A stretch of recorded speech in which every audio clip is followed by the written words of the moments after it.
Hey everybody, we're here on the Founder Hour podcast. This is your co-host Posh. I'm Pat. And we're here with Dr. Jason Wersland. Jason, thank you What's so up, much. guys? Not Thanks much for being is up on. right now. Not much is up, but I know something's going to be up as this podcast goes along. It's going to be a fun one. I could just Thanks feel for it. making the journey over here. Yeah, thanks for having It's us. great. Yeah. Well, it's great when it's after work because the commute's much easier, but if it was like at 5 p.m., it would be a disaster. So we were great. It's fun. So what we like to do is we kind of like to begin with your backstory, where everything started before where you are today, and young Jason.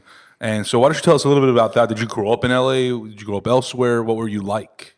I actually grew up in Utah, but I've been here. I moved here in 2000. Moved to Los Angeles in 2001. Came to go to chiropractic school. Prior to that, I'm the oldest of a large family of 7. Wow. I think last count I had 29 nephews and nieces. Wow. Try that out for size. Try that out for running out of money at Christmas. I know, Gifting right? everyone. Yeah, with that, our family has these drawings, thank Yeah. God, or there's no way half my nephews and nieces have presents. Yeah. Played sports, was active. I think one of the important pieces of my backstory is I grew up, our family had a farm. So I spent a lot of summers and springs out there doing things you do on farms. Milking cows. Milking cows and branding cows and castrating cows. I mean, I could go down the list of things. Artificially inseminating cows. Wow. Try that one on. Yeah. So I was doing that when I was growing up. Spent a lot of summers. My parents are Norwegian, like I mentioned, and so there's that immigrant side as well. Did they come here from Norway? Or? Yeah. So I think as I went through life, I decided what I wanted to be when I grew up. After I grew up. Okay. So at the age of 30, I actually moved to California. At 29, I moved to California to be a chiropractor. Mm-hmm. But before that, what was your path? Like, what path were you on? Yeah, good question. My father was in the flooring industry, so carpet, tile, hardwood, all that stuff. So growing up, I worked in a warehouse and rolled carpets, and me and my brother, that's all we did. Then I learned how to lay carpet, and then I started installing carpet, and then I was handy and learned how to do hardwood and tile. And I'll brag a little bit. When I was 27, 28, I started a business with, at the time, a brother-in-law of mine, and we actually did really well. We ended up winning awards for a staircase that we made in a really nice house in the mountains in Utah. And then we won this pine flooring that I decided to make for flooring, and people told me there's no way it could happen, and it did. Like one of those things you would like pitch on Shark Tank, like. I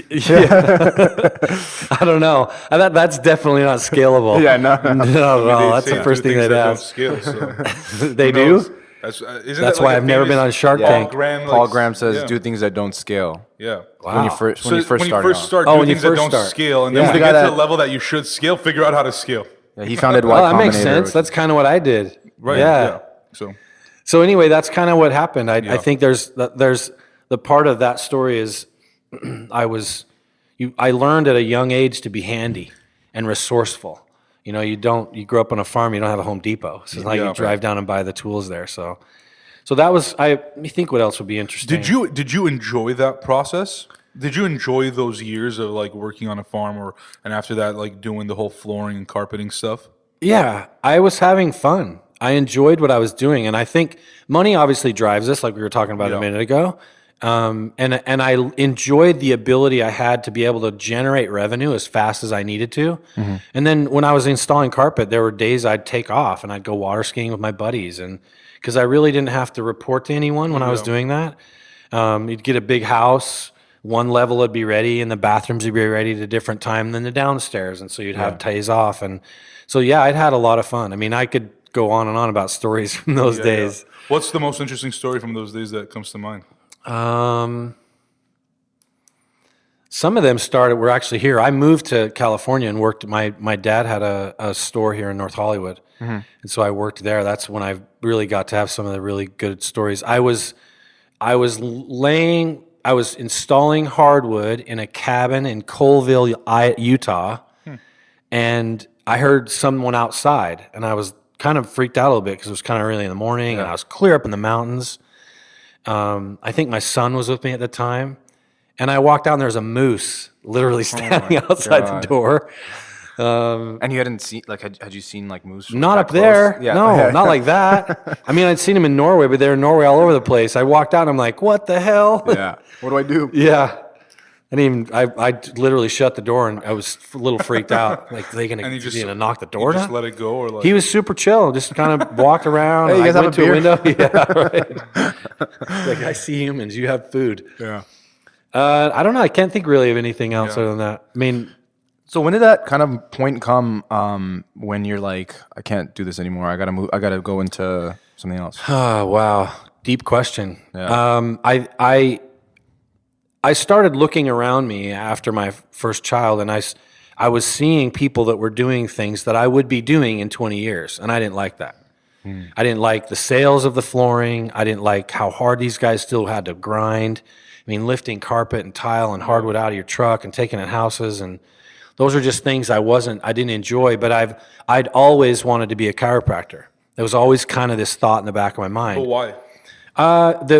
My dad's best friend when I was really young was a chiropractor, and I remember going to his office and watching how he would work on people, and that was just fascinating to me that he could use his hands, and he didn't have medications. He was able to relieve pain from people, and it just really stuck with me. And so I remember I played a lot of soccer and rugby when I was growing up, so I sprained an ankle one time, and my dad took me to see this guy, and he made it go away. And I just remember thinking, my gosh, this dude's amazing. Coincidentally, the chiropractor for the Utah Jazz moved next door to us when I was like a freshman or a sophomore in high school. Okay. Super cool Jerry dude. Sloan days. Yeah. John Stockton, Carl Malone.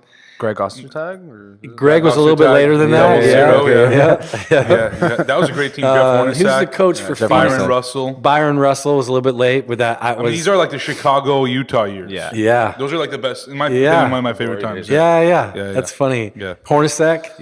Yep. Trying to think of some other ones. There was a guy that I remember. My dad used to sing the national anthem at the songs at the games sometimes. We'd go. But I got to know him, and I really started picking his brain a lot. Like, what do you do? And he was creating at the time this thing called MAT, which is muscle activation technique. It's a little bit like trigger point. He started working with a guy who was the head trainer for the Denver Broncos. At the time, seemed a million miles away from me. Yeah. And I was really fascinated by what these guys were doing.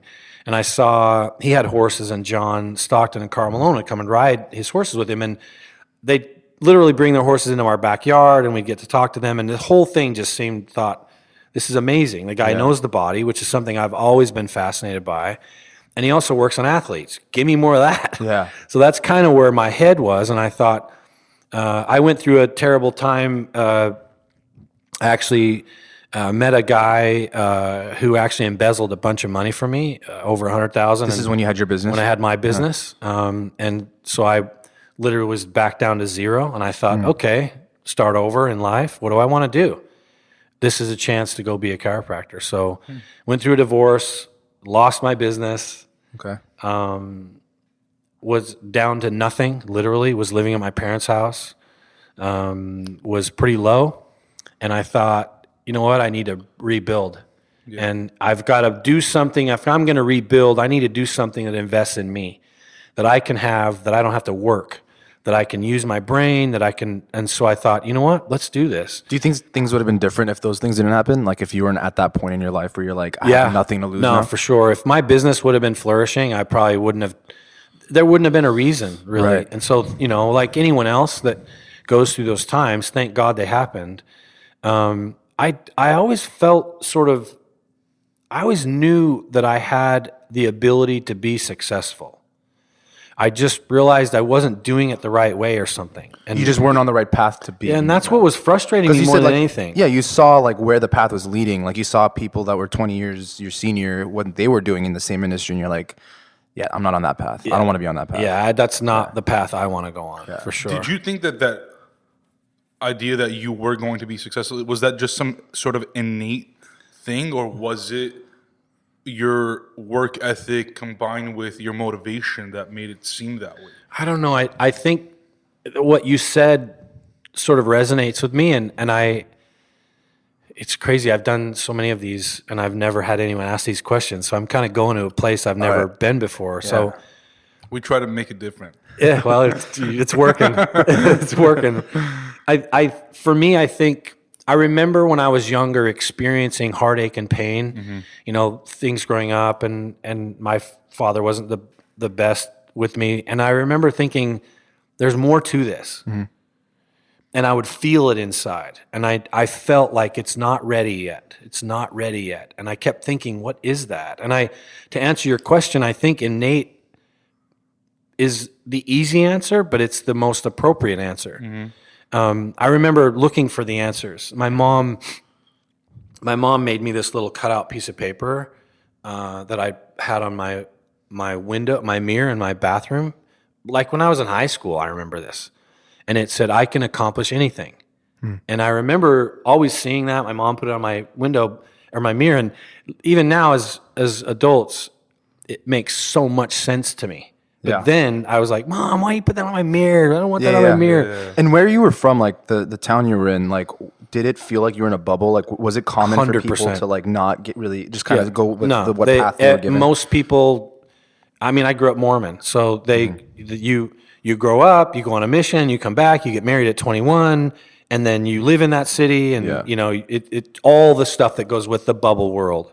And I think just you check the boxes of all the ingredients you need to be able to have that world, and that's what happens there, which is another sort of blessing to have gotten out of that. And then looking back, I've grown more in the last 10 or 12 years than I did my whole life before that.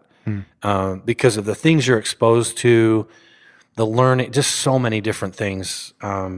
It's amazing what can happen when you're on the path that you want to be on. Right? Like everything changes. Yeah. And I think one of the things that, the reason why we kind of what we've done with this podcast, and we try to go a little deeper, and the reason why it's called the Founder Hour is because we focus on the founder, and obviously we touch upon what they're working on now eventually. But we like to see how people relate to one another, right? Yeah. Because I guarantee you, people that are listening to this podcast, when they're listening, 90% of them are going to have that same exact feeling that they had, even just once, of like, we felt like we weren't on the right path, so something has to happen, right? Yeah. But I think, and that's why we interview folks that are in it right now, as opposed to Richard Branson, because we want to kind of deal with like the real there was life. a time when he probably felt that too, but maybe he doesn't remember that time now after all these years. And so one thing your story kind of reminds me of is we recently interviewed Robert Greene, who's the author of 48 Laws of Power, and his most recent book I think was The Laws of Human Nature. So he's a very obviously intelligent man and really understands human behavior, human psychology. And he quotes in the 48 Laws of Power, if I'm not mistaken, this death ground strategy, which Sun Tzu also talks about in The Art of War, which is like when you're at like your lowest, like it's like when the enemy can like realizes like you can attack because they're just at the lowest point. And I think he experienced the same thing from what I remember. And that's how he wrote the 48 Laws of Power, and then eventually his career catapulted. And I think he said if that book didn't take off, like he would have been like 6 feet in the ground, like that. He was like back against the wall type of situation too. So how do you, I know you said that that's when you kind of, in that low point was when you kind of realized all these things. Yeah. What motivated you to get out of it and just move to California and go to do chiropractic and, move on, as opposed to just dwell on the challenges and the suffering and et cetera, et cetera? This is going to sound crazy, but there was something inside me that made me realize that was the direction I needed to go. And if you guys think about this for a second, within the last year and a half of me making this decision, I'd been divorced, lost a company. I'd been suing the guy that embezzled money from me. I've been to court 6 times trying to get my money back, from forklifts to rugs to money, and I was losing.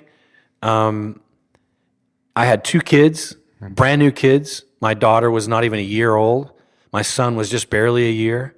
So there was really no reason for me to leave that state. Why would I leave? I still had stuff to do. Yeah. But there was something inside me that said, I have to do this. And my decision to do it was chiropractic. I wanted to have something that was respectable, where I could help other people, I could contribute. And in order to do that, I had to go somewhere, because they didn't have them in Utah. Yeah. And so I looked at a map and I thought, what's the closest proximity for me to get home to Utah to see my kids on a direct flight, and not have to do layovers and all that shit. We can swear, right? Yeah. Yeah, absolutely. Okay. Yeah. Got a potty mouth sometimes. That's great. And We encourage it. LA was the closest. Kansas City was close. Seattle was close. But I knew LA would be direct flights, and it was an hour and 50 minutes. I mapped it out. So I thought, okay, I'm going to do this, and then I'm going to work, and every other weekend I'll fly home and see my kids, just like if I was here. So and where were you planning on working? Like at the business here in North Hollywood? My dad had a place up in North Hollywood. And so I took over, was the manager there, and it was stuff that I was familiar with, flooring and all that sort of thing. So it didn't take a lot of brain power. It was You just knew the if you just time put the time in, if I was there and I money. did it, and ironically, in a short period of time, I started working with. You guys remember Clean House? It was Mr. Clean? It was HGTV where they'd go in and they'd like yeah. they'd clean The the show, house yeah. out, Oh, yeah, redo yeah, it, all that yeah, stuff. So I started working with them when I first got here, and I thought. This is LA. This is amazing. It's LA. Yeah. So I had, from the minute I got here, I started having good experiences. I was sharing with my brothers, how do you like LA? And I said, this is a funny metaphor, but I can understand how a gay man doesn't know there's like weird feelings he's having or something, and then he gets around other people and he realizes, oh my God, that's what it is. That's what I felt about LA. I came to LA and I was like, oh my God, I can like open up. I belong I here. can be me. Like this is amazing. So I had these really cool discoveries going throughout that, but now I can't remember what you asked me. That was the answer. Yeah, well, there you go. And so chiropractic school is 3 years? Chiropractic school is 4 years. 4 years. You can do an accelerated program. Yeah. But I did one congruent because I'd gone to school so long prior to that, my credits didn't transfer over directly as hour to hour. Oh, wow. So I had to make up, which I didn't know. Imagine this. Yeah. I'm registered, all ready to go. I'm sitting in my first class. I've done it. I've done all this sacrifice. I'm sitting in this class, orientation. This dude walks in and taps me on the shoulder. Hey, can I talk to you? Go out in the hallway. And he said, hey, we were looking at your hours and we miscalculated. Oh, God. You have another year, not shitting you. You have another year of prerequisites you need to do before you can actually start. Wow. Wow. So this is. And it was the after you were dude that done. registered me. I wish I could remember his name. It was the dude that registered me for the class, and we'd gone through this like a dozen times. And he's telling me this in the hallway. Yeah. He's lucky, and I'm lucky that I didn't go to jail because I was so infuriated. And it was like that time where I think as I go through this, I have to call out when people listen to this. You're going to be challenged in the weakest points of your life. And you're going to be challenged with the hardest things you can imagine. Those secret things you keep in your mind you don't want anyone to know, that's where the universe is going to find, and it's going to challenge you in that area. So now I'm standing in this hallway, quit my job. Now I'm doing this full time. Yep. And now you're telling me I don't get to see my kids for another year? Yep. It was the worst experience. And I thought, what do I do? Walked out, called my brother, couldn't believe it. I was freaking out. He's like, dude, just here, let's make a plan. So you readjust. You have to figure it out. And I think that's part of what I learned going through school is it's not just school. It's personalities and teachers and timing and parking. And I mean, I made this comment. This girl made a comment in the hallway. She's from Israel. She made a comment about 9/11. And I heard that was around the time, right? Yeah. I'm sitting in school, and this was just after. This was it probably 9/11? like September or October when the semester started. Yeah. Yeah. So she makes a comment. I make a comment back to her, something like, hey, if you don't like it, go back. You don't have to be in America. Like, what are you doing here? Something. Yeah, along those lines. Yeah, like trying to shut her up, but not completely curt.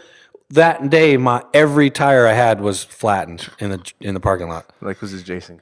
Yeah, we're gonna take care of it. Yeah, and it was easy to pick it out because it was a 1987 Jeep Wagoneer Woody. Remember the Woodies? Yeah. Yeah. Oh, yeah. With like windows that were this big, like 4 feet high. It was like a fishbowl. So all you'd have to do is from the fourth floor, you look out and you see that's my Jeep. Yeah. And they figured out a way to flatten every tire. yeah. So anyway, I think as I started going through school, there were more lessons that I had to learn. For me, a theme in my life was the lessons that I had to learn were preparing me for the next challenge. And that theme hasn't gone away. Yeah, because I feel like when you're in school, you're like, oh, this shit's so hard. I can't wait to get out. But then you don't realize that it just gets harder. Yeah, no clue. Yeah, because like now it just adds on. Like the challenges, because you never completely like solve a challenge or a problem, and then you're like 90% there, and then another problem. Yep. Now you're 90% there again, and you're like, and then it just adds on. And then you look back, you're like, Jesus Christ, like it's just problems on problems on problems, and nothing's solving, and it's just getting more difficult. But thinking back, like, where do you think that like trait comes from, as far as like being in those moments where like you're just like there's nowhere to like no lower to go, and then something still happens and it's like, holy shit, I didn't think I can go this low.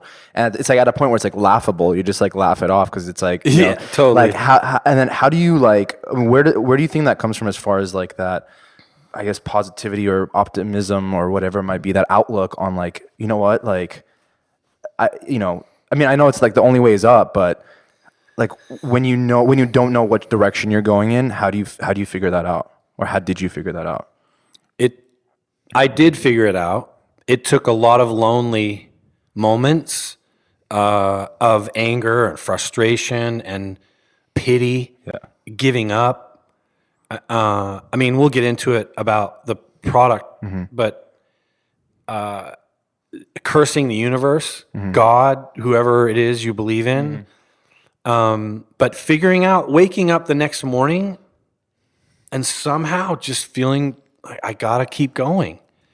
And quite frankly, for me, a lot of the things that got me through was sticking to the things I knew worked for me to keep me healthy and happy. And it was eating as good as I could, exercising, keeping that going, because those are the things I could control. I could control my workout. I could control the calorie intake. The things I could control, I just crushed them. I just made sure that I could make those things happen in a day. And back to what you were saying a minute ago, I think there was something in me that kept saying, like, there's something coming and you got to be ready for it. You just don't know when it's happening. I don't know what it is. Which is tough, because then you have anxiety. You're like, well, when am I going to be, like, when is is that that come moment already? going to come? Yeah. Yeah. I think I've gone through, I'm going through it right now. It's like, you know that there is more that can be done and that you can do. And you don't know, it might happen tomorrow, and you have to be ready for it. And you don't realize everything you just said until you look back, like, retroactively, and you're like, oh shit, like, had that not happened, There it was, yeah. I wouldn't have been in this position, right? So I think it's more so, I think to answer your question, Pat, for me, it's like a lot of it is foresight. It's like just knowing that there are better days to come, and you just have to fucking take the pain. I also think it's like awareness, like knowing like that self-awareness you're too. capable, like you're capable, like and believing in it. Yeah. Like, I mean, that's where the positivity aspect comes in. There's two things. There's two things that I found myself reaching for these answers when I was in that spot. I mean, in 2000 and the middle of 2015, I had a breakdown in my apartment because I was. We can get into it if you want, but I was at the end. I'd done everything. I'd sacrificed. I had no more money. This is while you're, so I guess to hold that thought, you graduate chiropractic school. Graduate from and chiropractic you become school. a chiropractor? So that was you 5 years. Yeah, and you opened up your own practice, or did you go work somewhere? Yeah. And so there's so many things that happened, but in 2015, I had walked away from everything to do Theragun. And it was rough. So my point is, there's two things that always stick with me, and I don't know where I learned them. I think it's Tony Robbins randomly. One of them is character, is the ability to follow through with the decision after the emotion of making the decision is gone. And if I had a vibe and I got a flush of goosebumps about a decision that I made, I knew that within days and weeks, that decision was going to be challenged at its core. And the ability I had to hang on to that and be true to that decision gave me this courage to get through. And then The Rock posted this thing about consistency and consistency, man. If I wasn't consistently doing what I did every day, the universe doesn't get an opportunity to help you. So if you keep fucking around and doing stupid shit, then the universe is like, well, you got drunk this weekend. I can't do anything for you. We can meet a guy that's selling drugs. Yeah. You spend the same amount of time at a gym doing productive things, helping people. The universe opens up doors for you. It's like that Paulo Coelho quote in The Alchemist. I can't quote it. Pat probably could. When you really want something, the whole universe conspires in helping you to achieve it.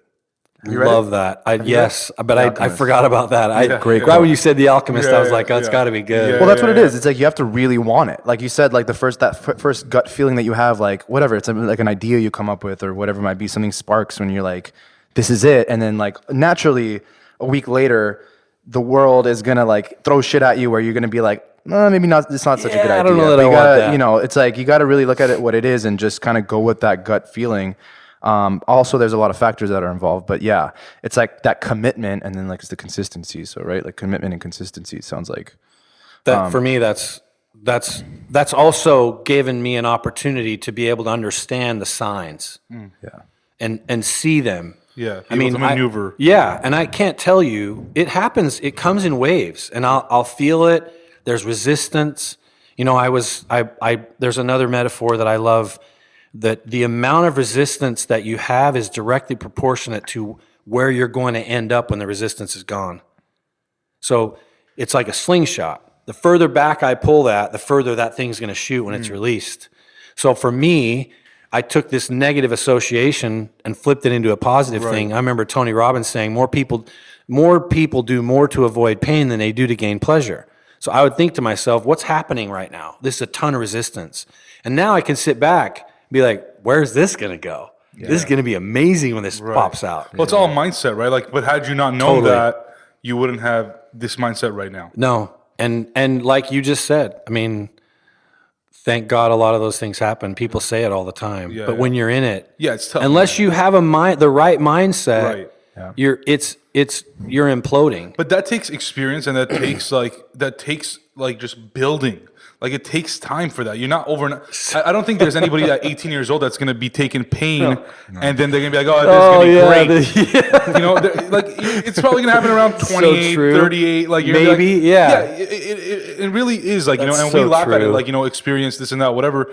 There's times that experience, it cannot be beat. Like you might be smarter than somebody who's older than you, but the experience of like enduring pain, it takes time. Like it takes like time for you to like be beat up multiple times to then realize that it's gonna be as good on the positive side. On the like positive the spectrum is like so long now, right? Because if I've been beat up 1,000 times, I'm gonna probably have 1,000 successes like on the end, right? So you're like the spectrum increases. Anyways, we could talk about that all day, but I want to kind of hear more about after you graduated, you started your own practice, you said, right? Yeah. So how was that like? Did you enjoy it? I'll go real quick. So after I graduated, the whole goal was to graduate and go back to school, back to Utah. And practice with my brother and be with my kids. Okay, so you wanted to go back to Utah. Yeah, so I did it. That was the plan. So I graduated in 2008, moved back to Utah. I'm in Utah in 2009 into 2010, and I hate it. It's you hated being a so chiropractor. miserable. I hated being in Utah. I didn't like what I was doing. I didn't like the conversations I was having with my patients. You didn't like being a chiropractor? I didn't enjoy any of it. Wow. And I thought, what did I do? And my brother was flourishing and doing well. And he was a chiropractor as well? Yeah, I was working in his practice.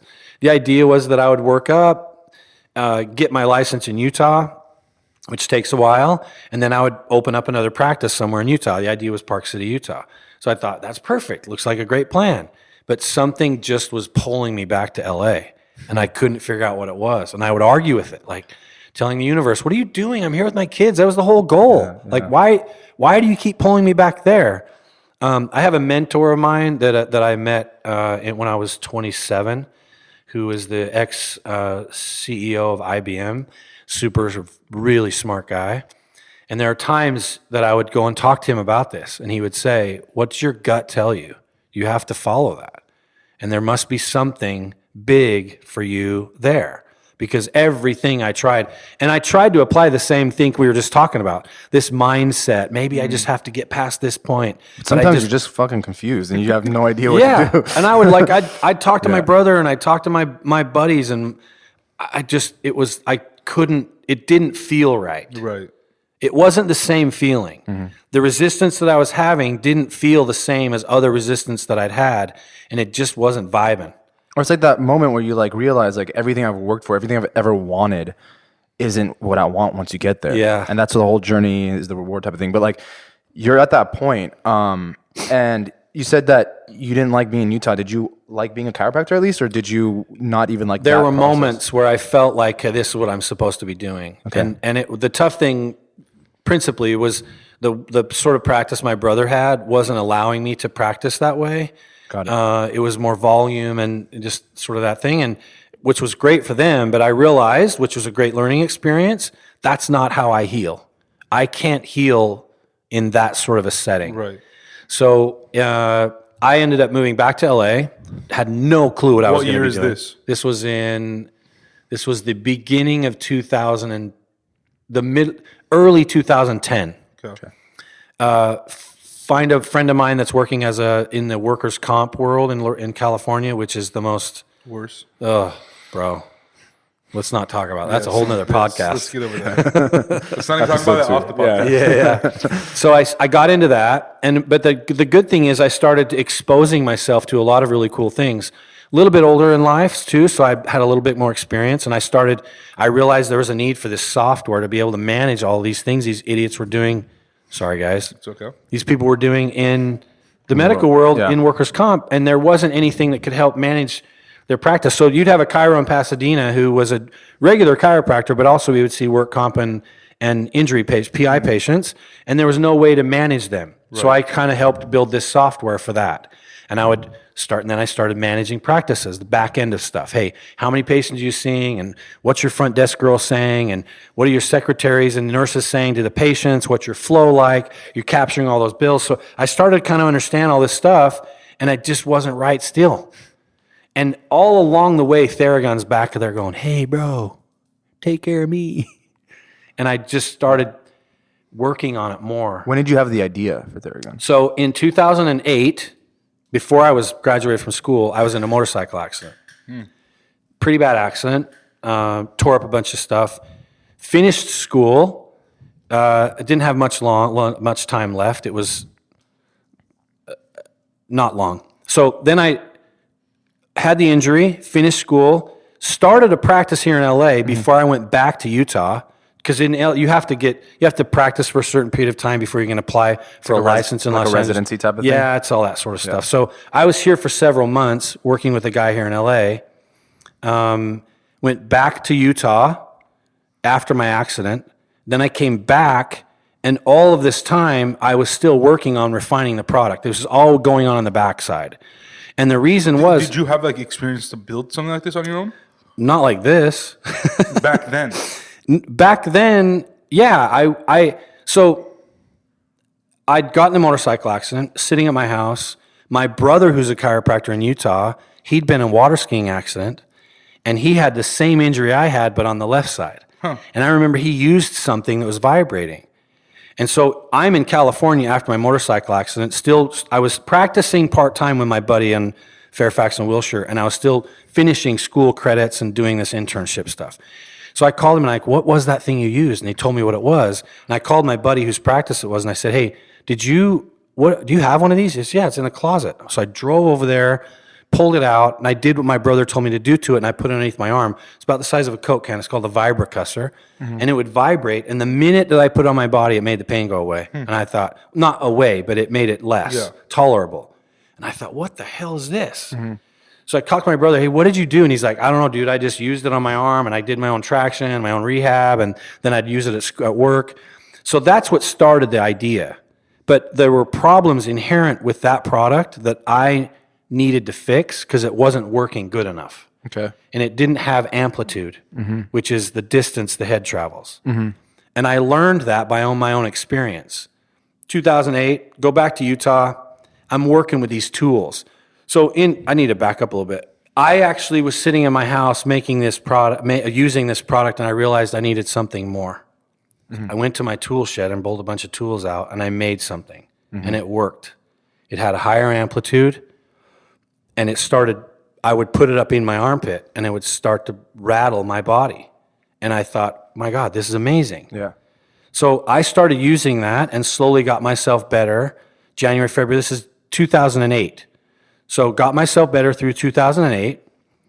Now I'm back to about 100%, but this thing's still kind of calling me. I had a patient that had a similar injury that came into the practice about 3 months after I got myself better. So now this is like September of 2008. His injury was similar to mine, and his insurance was crappy, and I knew there was no way this guy was going to get better. So I said, hey, I use this thing. You have a similar injury. I think it might work for you. Let me have you try it. He tried it, and it worked. And I thought, okay, what is this? There has to be something like this out there. I'm just not seeing it. This is just something you hacked together. Something I put together, like literally a power tool. Yeah. And it had an adjustable speed, but it didn't have an adjustable amplitude. And like, how much did you have to do like a bunch of research to figure out what the science was behind this? Or you just like, let me just try to like crank this and crank that. Dude, and, like, that's exactly what it was. And I tell people a lot of times in 2008, foam rolling wasn't even around. yeah. So think about that. Now So it has like a bunch of different ridges and like shapes. Yeah, and all that it's kind of all stuff. advanced now. I mean, because the science and the research and the need and the technology, everything's kind of driven that direction and supported it. So I started using this product. I got myself better, used it on this patient. I realized there's a market for this, but more importantly, it was helping me in my practice. So I started asking other chiros around, hey, have you guys ever seen anything like this? Nothing like that. Would you buy this? Yeah. How much? $1,000. If you could make it, they kind of give me the specs, do this, this, and this, I'd buy those for $1,000. I thought, oh my gosh, this is amazing. So I started tinkering with things. Called Kawasaki, ordered a bunch of units, retrofitted them, put them together, started selling them to guys. And they started buying them. And I thought, my gosh, this is amazing. So in 2009, when I moved back to LA, I thought, well, I can't do this anymore. I'm going to quit. That's not generating revenue for me. I don't even know what I'm doing. This I don't have is practice. being a Chiropractor, yeah. So I started doing this work comp thing. Now I'm kind of bringing that back. So I started doing this practice management, helping guys. In the meanwhile, Theragun or whatever it was. like on called. the In the back burner? meanwhile, I was kind of like, I knew it was there, and I was always thinking, like, what's going on with that? Why would that leave me alone? But you knew like it was going to take a whole process to like I didn't figure even out know all that. These, oh, so Honestly, I didn't even know that. you weren't even there yet. No, I thought, well, I'm going to make more of these. I don't know how to make them. Yeah. In order for me to do this, I'm Mass going to have to be an produce, investor. And it didn't even cross my mind that it would be what it is today. Not even close. I mean, in a crazy world, my brothers and I are sitting around shooting the shit. We're like, bro, wouldn't that be so cool if it ended up? Yeah, maybe, but not like this. You didn't see that far. No, yet. no. And I think it's important that people understand that. My intention of doing this wasn't for this. My intention of doing it was to get it in the hands of people that knew how to use it, that could help people. That's what kept driving me. Because I would see these lame tools these guys would use, and I thought, I've done that with this. It makes it so much easier and so much faster, and it feels better on the patient. And I didn't understand what it was doing scientifically or anything at the time, because you couldn't Google percussive therapy. Right. It wasn't even out there. Not yet. even a thing. Yeah. I mean, there were, but it was for kids that had cystic fibrosis that couldn't breathe. So that's the only percussion really that was really out extreme there. conditions, yeah. Banging on their back to get them to breathe. So anyway, I came back to LA, made some products, realized I was getting some traction. My brother was working with a woman from China in middle of 2011. So now I'm kind of cranking away doing this. 2011, he takes me out and introduces me to this lady. And she's like, hey, I can get these for you. Tell me what you need. So a guy comes in from China, helps me pick these products out. I still wasn't making these. Found a manufacturer that would spec them out the way I wanted them spec'd out. Never in a million years thought I'd hear from the guy again. We're meeting in Ontario, California, and he flies back to China, and I'm like, see ya. Yeah. Won't see that guy again. Like 3 months later, I get a product back. My brother calls me from the office, and he's like, dude, you got to check this out. I think he made it. I'm like, what the hell? So he brings it home. We start looking at it, and I thought, I got juiced. I'm like, whoa. He just like happened to just Could really he didn't do say this. He was going to do anything. He just made it. In No, something. he couldn't speak English. Yeah, but he saw something in it. He saw like He was like got really excited, and I was it was like a room just like this, guys. I'm telling you, translator there. He was right there, and my brother's on the other end, and I'm like, I kept looking at him like he doesn't know what I'm saying. I'm drawing stuff. He's like, yeah. You want to know his name? China Bob. Oh, I'm not kidding. That was his name. It's on his business card. China Bob. I wish I had that. So he takes it, makes it, brings it, sends it back. But the problem I had is the attachments. He couldn't make those. He didn't know how to make. I didn't know how to make them. I knew I needed something, and I had made some in the past that really worked well. And so the consistency of the foam at the time that I felt like was right was the same consistency as a yoga block foam, those blocks. So I found a company that would make spheres of that. got it. Well, guess what those are? They're practice golf balls. It's the exact same thing. Yeah. So I found a bunch of those, and that's what I would use. So I started making those. Right. But that wasn't scalable. I tried to call these guys. Hey, I want to buy 1,000 your golf balls. They're like, what? You don't have an account with us. It was a tough thing. Anyway, this was in 2011. 2012, I'm working. 2013, I'm working On the case management on the case management stuff, and I'm still working with Theragun. So I'm doing these double duties. Was it called Theragun back then? Theragun didn't come. The name Theragun didn't come. We would just call it. I'd just call it therapy or something. But Theragun didn't come until 2014. Sitting with my buddy, doing practice management. It's 2 a.m. We're sitting at the SAG building on Wilshire, right by the tar pits, and he yells from the other room, "Dude, I got it!"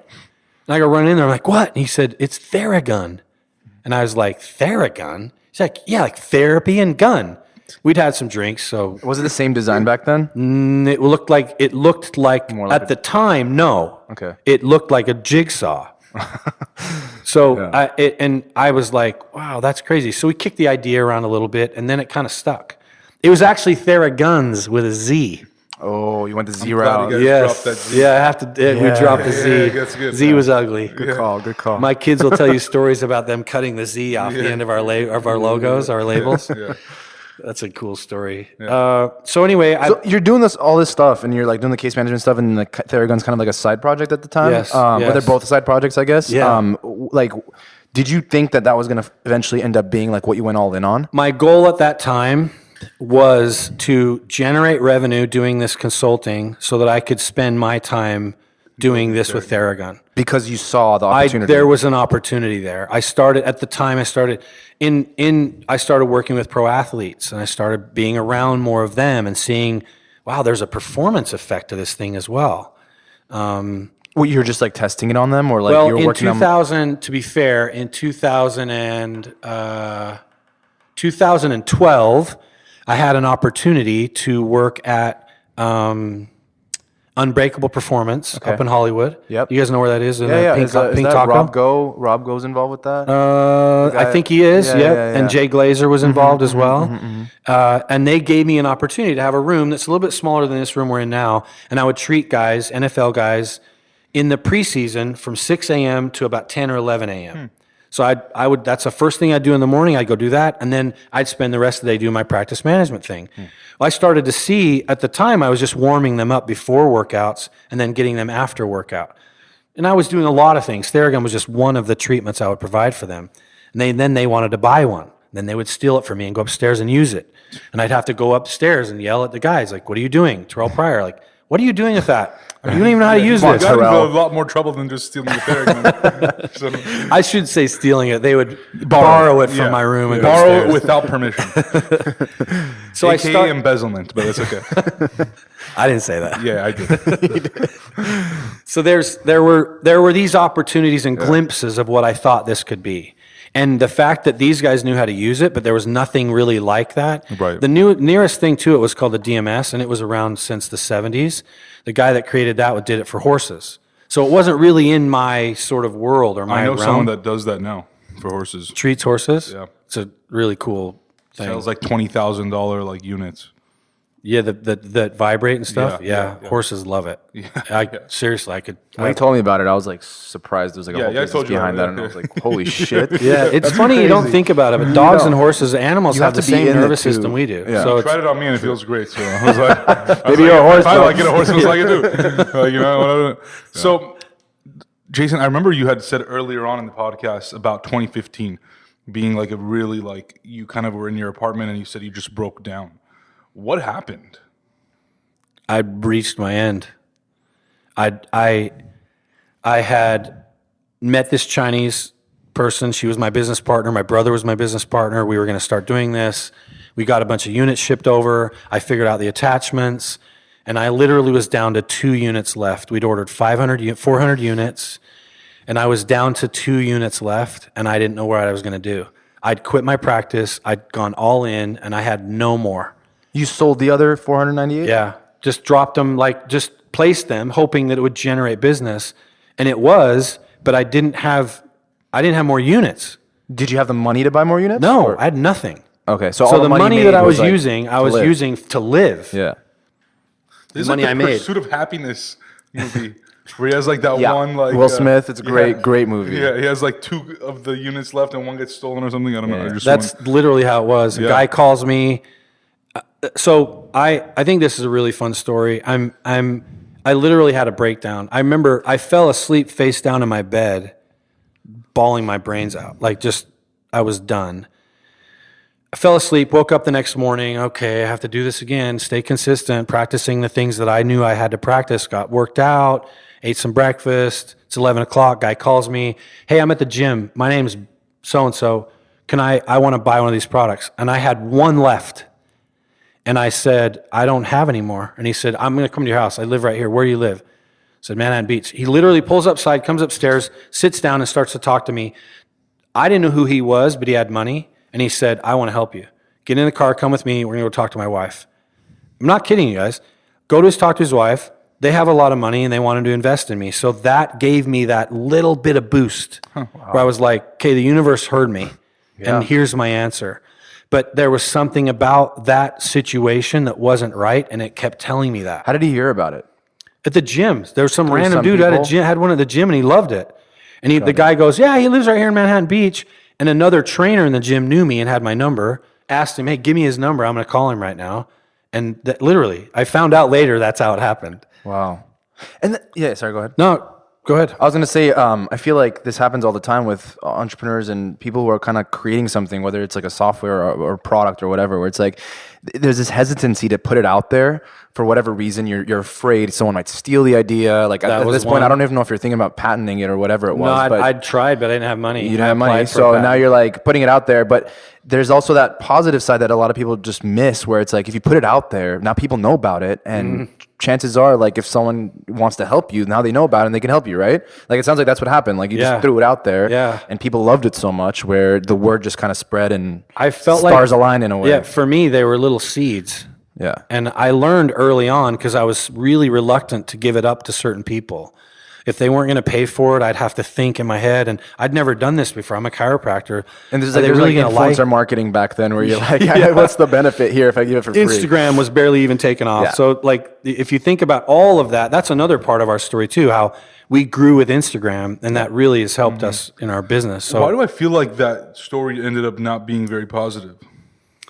With the because investor? there was something about that situation that wasn't right, and I didn't know how to tell the guy that.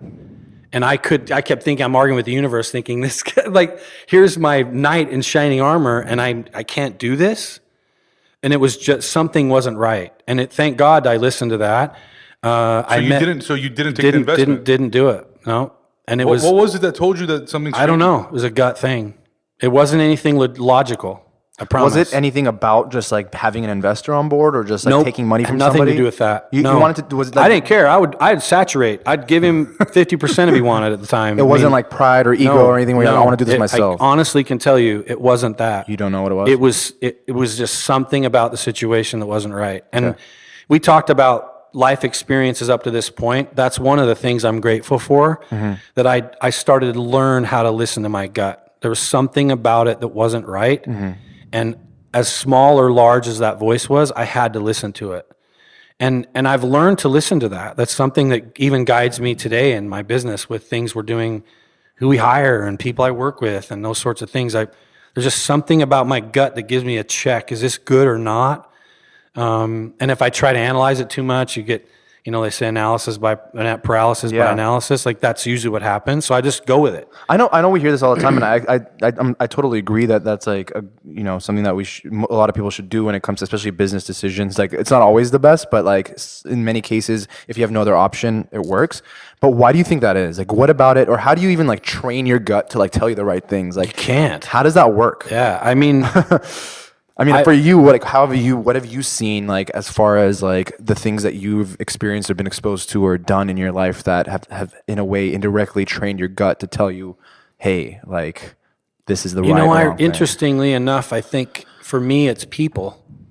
I know that's crazy, but it's meeting people.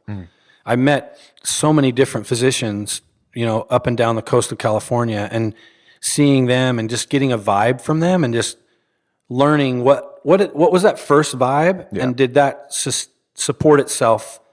And then eventually I'm like, yeah, that first thing was right.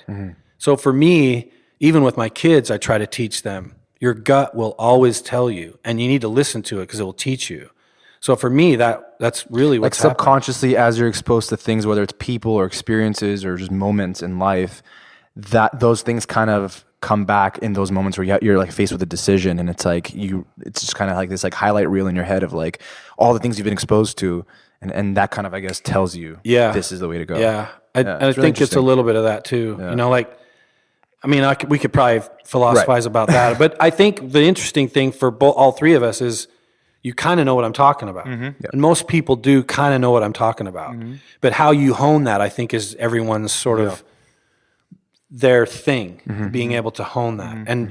And I'm telling you, I've had people argue with me, and that's not right, you're wrong about that guy, and I wouldn't argue back because I'm going to be serious when I say this, but it's not me saying it. It's something else telling me that. So it's not my opinion. Look, my opinion was that guy had money and I needed it. My opinion is I take that money, but there was something that was saying that's not the right place. And were you right? Yeah, it's 100% right. And I'm so glad I didn't do it. So what happened? You had 1 unit left? I had 1 unit left. I had a NFL player was getting treated in Orange County with the product, a guy that I knew, but we hadn't talked for many years. They use it. What the heck is that? He sees it, takes a picture with his phone, goes out in his car and Googles it, sees me on the internet. And he calls me. He's like, dude, like, this is yours? And my website guys at the time, FTP stuff. Like, it was terrible. And I said, yeah. And he goes, I want to invest. And he had money because he played in the NFL for 13 years. And I thought, oh my gosh, this is the guy. He gets it. He knows the pros, and he knows this whole thing. And he's got these connections. Here's my guy. So we go through this sort of dating period over the next 30, 60 days. They take me to meet with their money guy because we realized we needed money. And this is a crazy story, but I'm meeting his money guy, his money manager. His money manager's son's in the room, and his money manager excuses himself. So I have another client next door. I need to go. Hopefully I see you guys before I leave. So we're sitting in there, and he comes back 5 minutes later, and he goes, guys, something hit me. You need to meet this guy. And I'm thinking, oh, man, don't interrupt us right now. Yeah. We're on this flow. I'm about to get some money. Yeah, I'm like got 500K sitting ready to get. This guy comes in, sits down, and that gut thing said, he's your guy. And so I thought, what the heck? He starts talking. Everything he's saying is making sense. And he gets it. And he knows what we're supposed to do. And he gets the brand and everything. And these guys are like, laid out your business. He just like, you should do this. You got to do this. You need to go here. You got to do that. This is how you do it. I built these brands before, blah, blah, blah. He's been at Oakley. And I'm thinking, guys, this is a no-brainer. He's the dude. We need to have him come and be our CEO. And he leaves. They're like, no way, we're not doing that. So we get out in the car. We're driving back to my house. Who was that guy? His name was Matthew. Great guy. So we're driving back to my house and we're having a full-on argument, yelling at each other in the car. And this is like as they're about to invest, like they haven't even invested. They're going to write a check. This is you and the NFL player are arguing? Yeah. This is like and happening another all at NFL once. player. So there were two of them. Yeah. And they're big guys. So we're in the car and I'm yelling at them, you guys know what you're doing? You're a pretty big guy too. And we get back to the house and I went in and I thought, I have to go with that guy. Yeah. So I gave it a couple of days. I kept trying to convince these guys like, hey, he's the guy, he's the guy, he's the guy. No, he's not. I call him and I said, hey, can we meet somewhere? I feel like you have some answers. Least you could do is maybe help me and I'll pay you to help me or something. We go sit down and he's like, you need to get rid of those guys as soon as possible. I've got someone I need to introduce you to, but I need to prepare you to introduce this guy because you can't mess this up. He does that, basically introduces me to my business partner now. And that was the start of a magical dream coming true, to be honest. Wow. Meeting this guy, having him put together both the finances that we need, the team that we need. He's helped more than anyone I've ever met build this to what it is today. So that's kind of how I met my current business partner. From there, we released the G1, which is the one I'd kind of honed up to that point, created some cool marketing and packaging. The day we started selling our product, we started creating the G2. Literally started, I had a design that we wanted to work on, so we started designing G2. So we released, so in January of 2016, we started the company. June of 2016, we released G1, started working on G2. In August of 2017, we released G2, and we started working on G3. In January of this year, we released G3, and then in April, we released the Live and the G3. Sorry, January we released G3 Pro, and then in April we released G3, and then the Live. So what's the difference between the price products? Points. Initially they're price points, but they do have different features and stuff. It's a little bit like getting a MacBook. You get like an Air or a Pro, or depending on. And I'm sure over time you realize like what the different price points were. But when you first like put the G1 out there, like what was the price point? Like what was the reaction you got? the after you got this whole like the investment. No, that's a great question. Yeah. When I first started selling it to the guys at Unbreakable, I wasn't trying to sell it to them. I was selling it to chiropractors because I thought, what does this athlete know what to do? They don't know what they're doing. Right. I mean, they did. So I started selling it for $5.99, and at the time for them, that was a relatively affordable price for what they were getting. And there was nothing on the market that they could compare it to. Nothing Right? like it. So it was like whatever. If there's that much value in it for me, then I'm going to pay. Yeah, they're like, wow, it's amazing. I love it. And if they did cash, I'd do 500. And I mean, it was just me. I was doing my thing, and I was trying to establish a value. I didn't know what the value was. And like again, foam rolling wasn't out, vibrating foam rolls and all that stuff. So I didn't have any sort of reference. Right. I just knew what I could do with it. And I knew if I could teach them what to do with it, it's worth that value. Came with 2 batteries and different attachments. And so the price point, when I came out with G2, we could have raised the price because it cost more to make. Designing, and I mean, there was a lot of money went into making that. But I thought, I don't want to do that. Like that, I hate when companies do that. Hey, you want a new iPhone? It's $1,200. I just paid $300 for the last one. Why is so much more? So I didn't want anyone to have that experience. And then the G3 came out, G3 Pro, and we didn't raise the price, same price point. So you always wanted to keep it. It's that price point. You know, we should do better on our manufacturing side To lower the price. Yeah. We have this G3 is amazing. I mean, we worked with MIT engineers, from sound engineers, construction engineers that can help us build the product. I consulted with a guy from Formula One, buddy of mine was from NASA. Like that thing, a lot went into that thing. And so when the G3 comes out, right? Like, is the idea that do you still sell the G2, or I mean, at that point, if it's the same we price, did for a little while, and they're still available. We do an exchange program. So this is what's kind of cool, and I love this. All the G1s we sold, our goal was to get them back and replace all of those with G2 could Pros. those be recycled into new products? And what we do is we take all the G1s and we donate them to the military. Ah, okay, that's very So I did 350 to a bunch of veterans. You guys, there's nothing better than providing something like that to a vet. To have them experience that feeling for the first time. I mean, they're grown guys who are hard asses crying, thinking, oh my God, this is the answer. I don't have to go to PT at the wherever I go. I can do it at home. Yeah. So we realized that was an opportunity we had because there's a lot of guys I work with at a place called Sornex in South Carolina that work really closely. They're a weight room, racks, and they if you go to USC or something like that, they deck out the whole thing from flooring to customized labels and everything. Got it. Those guys are involved heavily in the military, and I got an opportunity to see these guys. And there's no one better on the planet that could use these than military guys. So now we're working with a foundation to get this to guys that are going into boot camp. And they don't get therapy. They just get their ass kicked. Like a military contract, hopefully? Yeah. Well, the military will not let you donate it to active military. You have to sell it to them. Well, would you be able to Even sell if to it's them? for $1. Yeah. But you have to get in their system. Right. And to get in their system is right. like, you know, Yeah. it's like making a one-time concoction. It's just never going to happen. So we're working really hard to be able to get those and provide them to the military.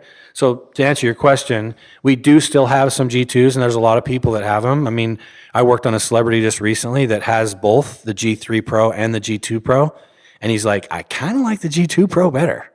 But there's a lot of differences in ergonomics. in your eyes, like, or the company's eyes, like you guys are improving every single, trying to improving improve the every product. time. Yep. There's things even on the G2 right when it came out. I realized there were things I needed to fix on it. The noise was a big deal with the G2 Pro. How long do you think that goes? Like as far as like new iterations of it, like there so many things that you think There's that can always something. I mean, there were things available for us on the G3 Pro that weren't available for us on the G2 Pro. from a supply chain perspective. No, Like, just from innovation. I I mean, think about what phones were 10 years ago and what they are now. This stuff, the things we're using from our batteries, lithium-ion batteries, bro, a lithium-ion battery 3 years ago was 4 times the size of what it is now. Right. So think about that. So now we can have a longer battery life, shorter charge time, and less volume and weight in the product. So that's a huge win. Yeah. So there's things like that just if we change that makes a big difference in the use and the experience you have when you're using it. And so how does the exchange work? Like they send it back and You send it back. And it just kind of works differently. We have different promotions and stuff. But if you had a G2 right now, I'd say send it in, send me $200, and I'll send you a G3 Pro. Got it. Okay. Versus paying the full price. Yeah, I don't want you to pay the full price. And if we do large quantities, there's things we'll work on, guys. There's gyms and stuff where they just want to, hey, we have 12 G2s. Can you work something out? And then we do some sort of promotion. Our ultimate goal is we want, look, guys, this thing connects people. I mean, from Serbia to Sweden to Germany, Dubai, Korea, I could go down the list of countries I've been to, and I've watched this happen. It connects people. It connects husband and wife. It connects mates. It connects the physio to their patient in a way that nothing else does. This provides a feeling to people they've never felt before. I made a joke the other day I was talking to the interview. I said, we only use a small percentage of our brain. This experience is in the part you don't use. It exposes you to an area of your brain you've never felt before. So what our ultimate goal is when we have exchanges, that there's an ability to expand on that connection. And if we can take that and reconnect with someone like vets, then that's an amazing opportunity for us.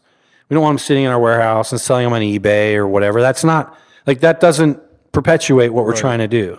Ultimately, as the founder of this company, I want people to connect with their bodies, understand their bodies better, understand health. Most of our aches and pains are musculoskeletal. They're not like cancer. Yeah. And God forbid you get that. That's not something that I ever would wish on someone. But I think we ultimately think the worst. And that's because we're not familiar or aware of our own body. Yeah. I have carpal tunnel. Oh my God, I have this numbness and tingling in my hand. What is that? It's carpal tunnel. That's musculoskeletal. You can fix that with this. You don't have to have surgery. I mean, I could go down the list, guys. But what was it like? I mean, like you said, like when you put the original product together, you kind of just hacked it together. Like, at some point, like how did you start putting, like, integrating like the actual science behind it? From the beginning. When I look back on it and I was treating myself, I didn't realize it, but I was learning and experiencing. So what I realized is, I'm going to share some really cool stuff with you. Yeah. Your skin sends information to your brain at 260, 70 miles an hour. if you have pain in a joint, sprained an ankle, pulled a hamstring, that's on your pain pathway, and that gets to your brain at 55 miles an hour. What about shoulder pain? Because I have that right now. Right? Shoulder pain is sending it in like Fred Flintstone's thumb. Just burn, burn. So slower. So it's sending it in at 55 miles an hour.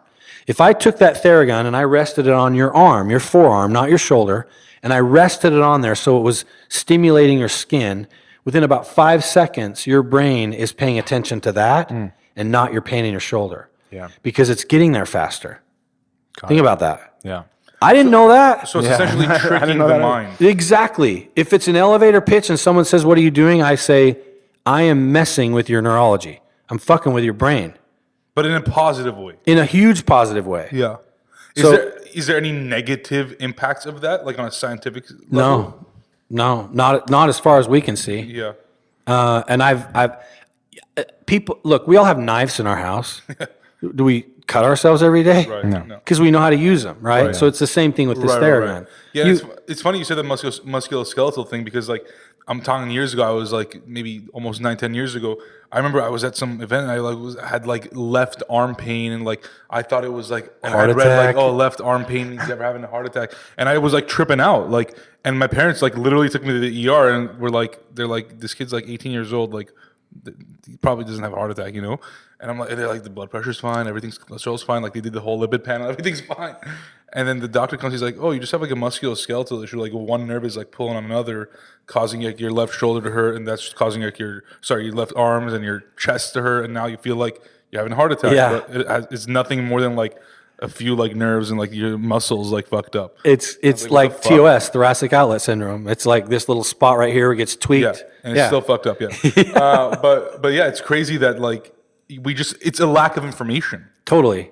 And was the idea going back, like when you first like put the G1 out there, was it to only sell to like chiropractors and folks like that, or was it supposed to be like a commercially available product to everybody? Well, initially what we wanted to do is get it into, so we realized that this required some education. Right. And it does. Any new invention, Yeah. innovation does. Yeah. So we thought, okay, how can we sell and educate at the same time? Because it's different than anything that was on the market. So we realized low-hanging fruit, athletes, easy. I mean, my first large sale was to the New England Patriots, right? At the beginning of 2014 No wonder season. it's champions. Listen, right? Thank you. People ask me all the time, do you take the credit? I'm I'm never going to take the credit. I'm There's a too many big variables. Patriots fan. Are you? Big time, yeah. So, sorry about that. So I flew to Boston, met them at their hotel. First open, now that you're talking about it, your shoulder hurts. It's like my left arm is in pain now. I'll treat you both before you leave. I flew to Boston, went into their hotel. It was the first preseason game of that year. They ended up winning the Super Bowl that year. And I sold 22 units as fast as I could sell them. to the players, To individually? the players. So it wasn't the goal wasn't to sell it to the Patriots, it was to sell it to the individual. No, because I'm like, what are they going to buy? 4? Yeah. You know what I mean? Right. Like, so I thought, no, the players, I just want them to use it because Instagram's sexy if an athlete's using it. Instagram's not sexy if my mom's using it on her foot. You know what I mean? Yeah. Like, come on. That's not even cool. My mom didn't even have Instagram. So why would I sell it to her? I want to sell it to them. Yeah. And I used that because my mom used it on her feet all the time. No, I figured. So I started selling it to them, but then Joe, the head trainer, came down to the lobby. I was literally, guys, I'm not kidding you. I was sitting on a bench in the lobby with this huge bag of Theraguns, and I was selling them as fast as I could sell them. Some guys would take pictures. Other guys, Hightower was still there. And this, Isn't he back? yeah, he is. He's a badass. Yeah, dude. he's fucking nuts. So one of the guys, his name's James Anderson. James, Sounds like you didn't sell it to Gronk. if you're listening, Gronk wasn't there. Oh yeah, that's right. This is back in there. It was before, he wasn't there yet. If James Anderson's listening, he is a godsend, amazing guy.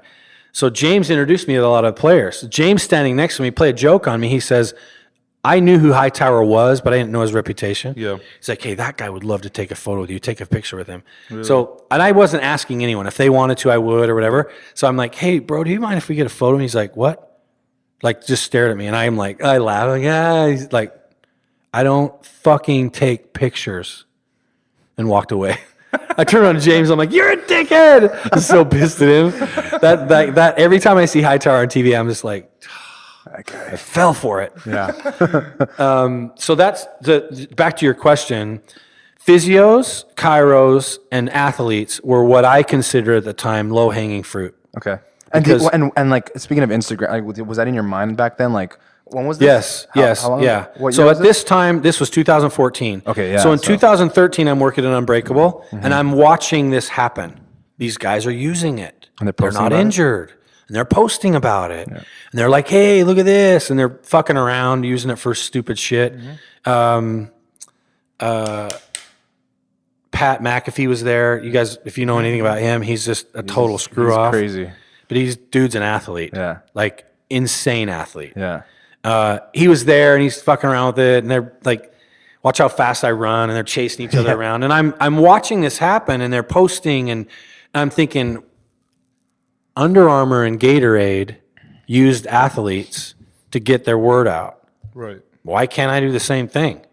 So I realized right then, I'm going to do that with the athletes because I have access to them. I'm treating them. I work on them. It's a different relationship when you're a chiropractor. I'm not trying to market through them, Right. and they want to help me. Was genuine. Was your idea to Genuine's a like good word. send them like one free of cost? No, and for them to post? no. It's just to sell it to them. I'm like, guys, like, these cost me money. yeah. Right. And I'll work on you for free, but you got to buy the product. Yeah. So, I mean, Donald Penn, you guys know him, is he still playing for the Raiders? He's think as so. big as that window pane. He's fucking massive. He's one of the biggest dudes in the NFL. Yeah, he's huge. He's like, he was in the Buccaneers at one point, no? yes, he was. Then he went to the Raiders. I said to him, he's like, I want one of these. You should give it to me. I'm one of the best players, blah, blah, blah. And I said, if you can stop it on your body, you can have it. And I knew he wouldn't. He's got like 100 pounds of torque. There's no way he could. Yeah. If he hurt himself, like maybe. So he literally for 3 or 4 minutes was like just in his quad as hard as he could. He's like, fuck, okay, I'll buy it. He couldn't stop it. That's funny. So my experience was around those guys, and I could cultivate it because I was around them a lot. Yeah. I also realized if I had another market that I was working at, I'd have to break away from what I'm doing to go do that. So chiros and physios, I was around them all day, and athletes, I'd see them every day in the morning. So I thought, I'll just do it in this market, and they'll share it with me. Chiros and physios are touching a lot of people, and it'll expose it to a lot more people in a way that it's the proper way because they know how to use it. And did you have some sort of like program set up with them where it's like, hey, if they, recommend it No. to one of their patients, No. it was just purely like, I'll just let it go. I like, just wanted to naturally. get it out there. I had no idea what was going to come next, but I had nothing to lose. So I thought, you know what? I'm just going to sell it to these guys. So when was that moment where like it became like, did it just slowly kind of become? Well, yeah.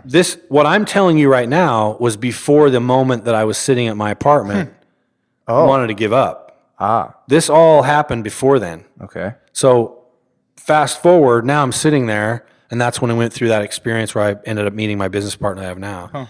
And thank God that I did, because I had exhausted all I had personally.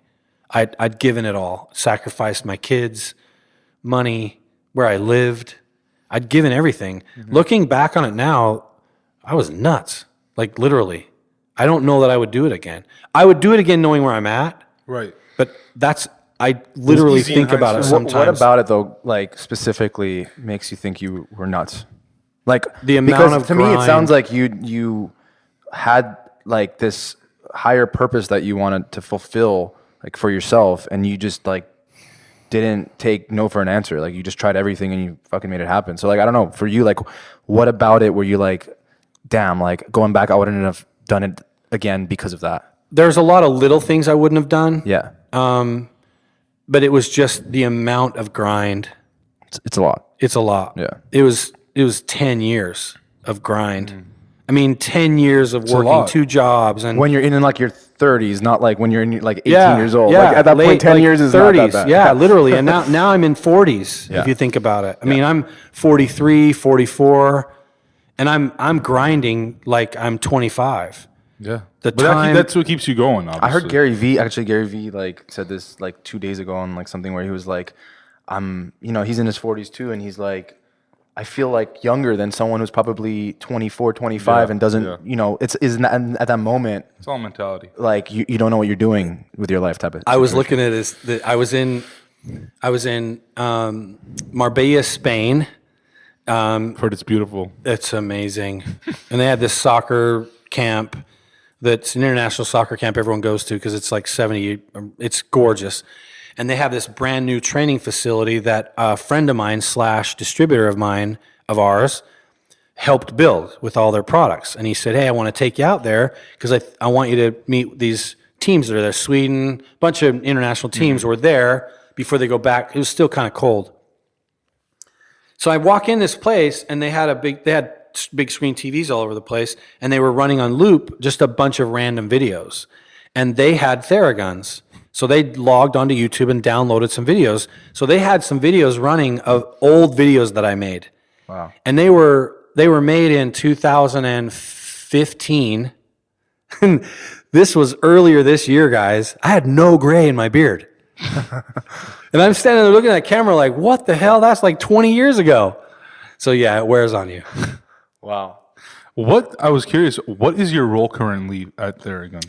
I am founder, obviously, and head of performance development. So I create, I'm in charge of the studies. We have 6 studies currently going on right now, and I manage those, which is really involved. We build education, and then I'm involved in the business. I mean, day-to-day website, promotions. We're still building products. I had a meeting today about some attachments I'm trying to build. So, going back to my question about like when was that moment where it started feeling like after all that stuff happened where you met your business partner, was there a moment where you're like, wow, this is going to take off and like it's just going like ape shit right now, or was it like a gradual kind of slower? No, there were moments of that. Yeah. When my business partner had an office in Beverly Hills, and we were sharing, he had a real estate office, and we shared that office. And we were in a little 8x10 room and a little desk, and our shipping room was this triangular, weird-shaped 12 by kind of 12 space. And we were shipping like 10 units a day. And I remember thinking, oh my God, this is amazing. Yeah, 10 units a day is pretty good. That was a big deal. Because up to that point, I would have to go label them, package them, go to FedEx, ship them. I mean, I was losing my ass on shipping because it was every time you'd ship one, it was overnight. Yeah. Especially because I wanted these guys to get it the next day. It was like $40-$50. Right. So did it come in the big case back then too? Or like it was the G1 was just in a small box. It didn't even have a case. Yeah. I had these little tool bags, like the canvas bags you put tools in, but it looked too much like a tool bag, so I just stopped selling them. Yeah. Anyway, you asked a question about like the moments where you like knew. So when my business partner came to me and said we need to move, and we're going to move to this place in Culver City, that was like, oh my gosh, we're actually going to have a place. Why did you need why did because we were growing? Okay, so like you didn't even know like how much you were growing? No, he came to me and he's like, hey, look, we have the G2 coming. Yeah. We have a bunch of inventory coming. We need to move. Yeah. And we need to hire more people. So in April of 2017, we had kind of this wave of new people hired. So we hired there were 9 people at the time. And that was crazy. I thought, oh my God, that's insane. And how do you think back then, what did you see that showed that you guys were growing? Like, what was that growth indicator? Was it how much people were just talking about it on social media, or was it that was one website hits? Ironically, website hits. We'd kind of branded our website. We come up with a better logo, and the website started to become a machine. Yeah. So that we were getting orders and we were fulfilling them, and then it became scalable, and then we had a warehouse guy, and then it just started to kind of come together. And a lot of that stuff was stuff my business partner managed. I was still doing desk sides in New York, trying to get media out there involved. And a lot of that was our own scrappiness. I mean, we didn't have PR companies. Yeah. And speaking of you mentioned scalability, and I know a lot of people preach recurring revenue and predictable revenue and being able to I know for investors and things like that, it's really important. That's why you see all these tech companies because it's like a subscription model or something where they have a certain amount of money coming in, they just get the client once and now it's recurring. How I know with you guys you're selling a product. Did you ever think how is this gonna kind of every single month repeat itself? How are these people when they buy one Theragun besides the swapping out program, which came later. Yeah, like, and that's not even like an every monthly thing. Yeah, either. exactly. Yeah. Like, was there ever a worry like, wow, like how are we going to replicate this month? Yeah, of course. My business partner, that was one of his concerns. He said, once you buy one of these, you're done. Like you don't need another one. The material and the construction we made the attachments out of, they don't really wear out. So it's not like you need a new one. Right, and that's the whole argument with like Apple is like, oh, at some point like their shit like breaks down, and like are they doing that on purpose for people to rebuy it? But it's like you want to put a quality product out there. You're standing behind your product. You know, it's like then that's the problem you deal with. Yeah, and we found a lot of my experiences are from experiences. A lot of my knowledge is from something we've done. It's not something that someone taught me. So what we learned is once you're a Theragun person, you stay a Theragun person. You start using this product. You start telling other people. And there are people that want to collect them. I have a G1 and a G2. I need a G3. Yeah. Hey, don't you want to swap them in? No way. I want to keep them. Yeah. There's a lot of people like that. Yeah. But also, I feel obligated to continue to evolve and make better products and make better programming so you understand how to use it.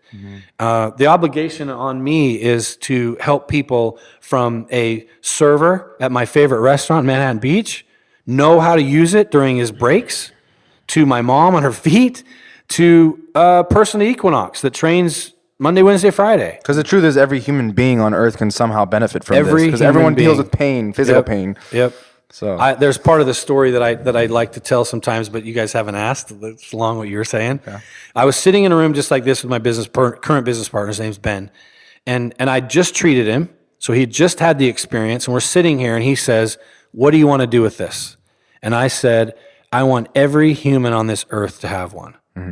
And he said at a time that really motivated him because he does invest in companies. At the time, he had a what do you call them when they do startups? It's like a incubator. Yep. So he'd had 3 other startups going at the same time he did with mine. He said the reason he latched on and really enjoyed what we were doing is I didn't say, I want to be a billionaire. Yeah. I want to sell 1 million of these. I want everyone to have one of these in their house. I want to sell 7 billion of these. Yeah, 7 billion. As a chiropractor and a healer, I see the value in this. And it's different than vibration tools. Right. It's different than some of the other products on the market. It works fast. It works good. So anyway, we can start pitching the product. I know we can keep on talking about. One other question I had, I don't know, before we wrap up. I know you mentioned like throughout this kind of like common thread, we talk about like just kind of the mentality and the mindset and everything, kind of dealing with these tough shit that gets thrown at you as you're like in your journey. You mentioned that you exercise, and you can clearly see that you exercise. How has that been like how's that made an impact in your life overall, like throughout your years? I'll say this bluntly: if I wasn't in shape, I wouldn't be able to do what I'm doing. What I do requires physical fitness. I mean, what about the mental though? It's 100% the same thing. Yeah, 100%. I mean, pushing myself to a point every day that you want to stop your body, everything around you is telling you to stop, and that's from a HIIT workout that day that includes clean and jerks and curls and upside down push-up. I mean, all these different things you're doing, but getting through that it makes all of the other things you're doing in a day bearable. I can do this. This is okay. I'm used to this. I feel a ton of lactic acid and a lot of I want to quit, but I'm not going to. And I've worked enough on that these things in life, you guys saw me in the parking lot when you pulled up. I was dealing with an issue. It was a pretty big issue. Mm-hmm. And in the back of my mind is the same thing during that conversation. Oh my God, I want to stop this. Can we quit? But I'm not going to, because it's not what you do. You just keep going.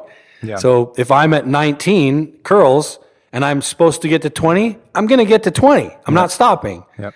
So to answer your question, it 100% has supported me mentally and physically. Yeah, and I mean, obviously for your industry, it makes a lot of sense, but I just think for any industry, like anyone who's a founder or just like, you know, creating something or like just putting themselves in these like high pressure situations where you're not kind of just doing the 9-to-5 thing and like the kind of same repeating thing, even those people, but like more so like just being able to get through your day by having that one thing where, like, obviously there's so many benefits of exercise, mental and physical, like just your blood flowing, like the testosterone, whatever it might be.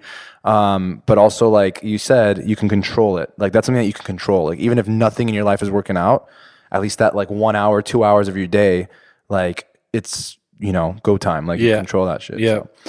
So. There's something about sweating. There's something about pushing yourself to your limits. I know physiologically there's things that happen in your body as well. And when your body's healing and healthy, it can handle a lot of this other stuff. Absolutely. It's, I'm so glad you said that instead of me, because it would sound like I'm like pitching that you have to work out and somehow you got to use a Theragun or something. I'm pitching you have to work out. And if you work out, you're probably going to need to use a Theragun. I need to use a Theragun right now. There it was. I have one last question, and it's very different than anything we've ever talked about right now. But Pat knows this question. We used to talk about this question back in the days. Here goes. Here goes. Oh, this is going to be good. This has nothing to do with Theragun, has nothing to do with you, nothing. If you were to create your own flavor of frozen yogurt, what would it be? Whoa.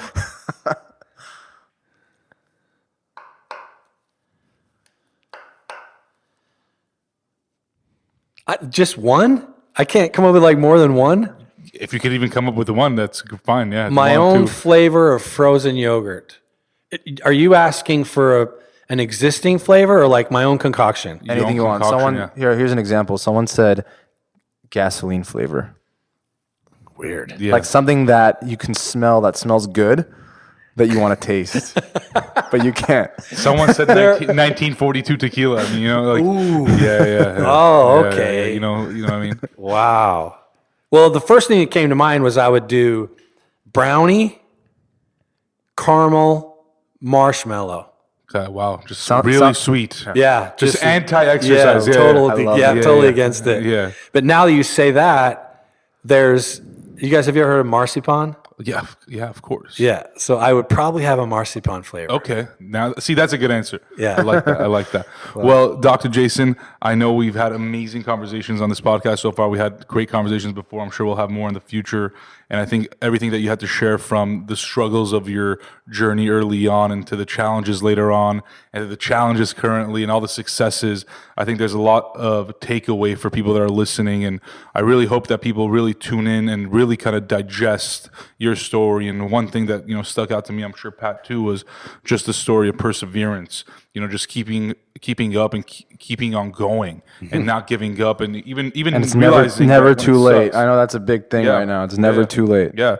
And if you can't get an idea out of your mind, eventually it's gonna come back to There's bite a reason. you. Yeah. And you're gonna do it. Yeah. So, thank you again for your time and taking so much time from your night and spending it with us. And I really do hope that, this friendship continues, and we'll see where Theragun goes, and whether it's G4 or G5 or G12. G12, We'll be here along for the journey as well. So it's been a blast. Thank you. Yeah, thanks you guys. These opportunities are really cool, and you drilled me some good questions. Thanks, guys. Thank you.